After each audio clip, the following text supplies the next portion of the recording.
বজ্রপাত। আমরা জানি মেঘে মেঘে সংঘর্ষের ফলে বজ্রপাত হয়ে থাকে।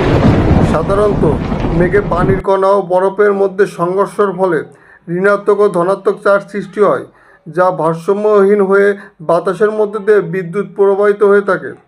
বজ্রপাতের সময় করণীয়: ঘন ঘন বজ্রপাতের সময় বাইরে না যাওয়াই সবচেয়ে ভালো।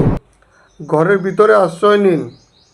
ইলেকট্রনিক জাতীয় জিনিস যেমন TV, fridge, computer, laptop, mobile ইত্যাদি ব্যবহার থেকে বিরত থাকুন।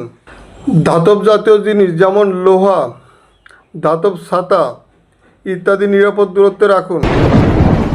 পানি সংস্পর্শে এড়িয়ে চলুন, যেমন নদী, পুকুর, সুইমিং পুল। সাঁতার কাটার সময় বা মাছ ধরা থেকে বিরত থাকুন। বাইরে আটকা পড়লে খোলা জায়গা থেকে মাটিতে শুয়ে না পড়ে হাঁটু গেড়ে নিচে বসে পড়ুন। গাড়িতে থাকলে গাড়িটি কোনো নিরাপদ কংক্রিট ছাউনির নিচে পার্ক করুন। গাড়ির ভিতরে অবস্থান করুন। বজ্রপাতের সময় বাথরুমের শাওয়ার বা পানির কল ব্যবহার করবেন না, কারণ ধাতব পাইপের মাধ্যমে বিদ্যুৎ প্রবাহিত হতে পারে। পানির মাধ্যমে বিদ্যুৎ প্রবাহিত হয়।